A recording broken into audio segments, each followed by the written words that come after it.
What's going on, y'all? Danny Brasco here from Pick Profit. Getting into some free NBA pick action today. Taking a look at this Milwaukee Bucks versus Cleveland Cavaliers game, and I got a pick I want to make in this one. So thanks for locking in with us. Here we go, jumping right into the action. Got you guys a winner last night. Total line on that over Blazers Sixers was 226, and it pushed on that where we originally had it, but Lillard was ruled out. We played the over anyway, and it went over the total that they closed it at 222.5. So if you played the over, you won. If you got it at the original line, you got your money back. Let's get into this play. Going for the Bucks Cavs over here, and taking a look at Milwaukee. They're 13-8, 10-11 against the spread. Cavs 10-12, 10-12 against the spread as well. And Milwaukee's been running and gunning lately. They look to be a lot better, and they're starting to really improve and find their way here. You know, taking a look at their last two games, they put up 130 against the Pacers. They put up 134 against the Blazers.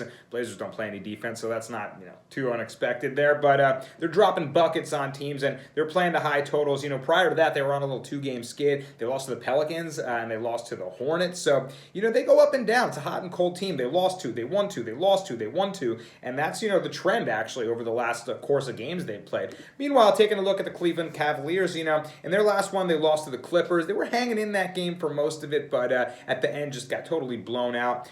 Prior to that, they beat the T-Wolves in a close one. They split a pair with the T-Wolves, actually, so they're also up and down. They can weirdly hang in games and battle, especially when Colin Sexton and, Darius Garland are doing their thing in the backcourt. But in this one, actually, Colin Sexton's going to be questionable with a neck injury. We'll have to keep our eye on that and see if he plays closer to game time. Obviously, that's going to impact the game in a major way.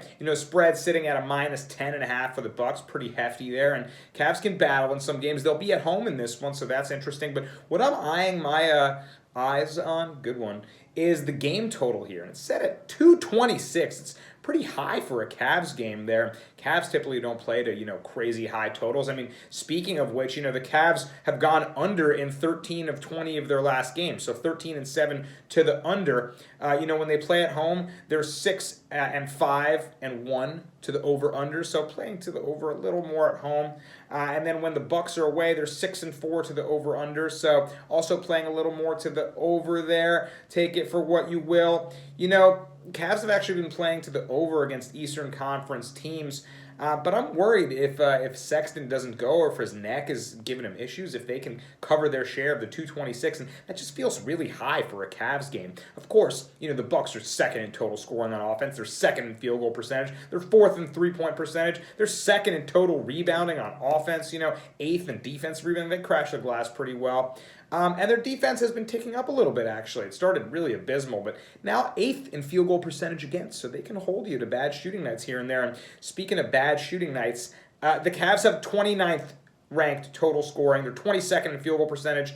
They are last in free throw percentage. They don't play much they don't go to the line very much, but they do play defense, is what I wanted to say. They're 6th in total scoring allowed, and they're 11th in rebounding, so they're not bad at all. And they can, they can guard a little bit. That's what they do. They get into these chippy, kind of ugly games. And that's what I'm expecting in this one. They're going to have to do that as much as they can. They won't have Larry Nance either. He's been downgraded to out in this game. He's got a little wrist injury, so no Nance. But I still think the total's too high for a Cavs game. And, say what you will, I'm more of an under guy than an over guy. When I see a big number like 226, even though it's the Bucks, I just don't know if the Cavs can cover their share of that total. So to that point, I'm going to play the under in this one, and that's going to be the free pick of the day. Under 226 in the Bucks-Cavs game. Good luck to everyone tailing this bet. Let's go get this bread. Booyah, Kasha.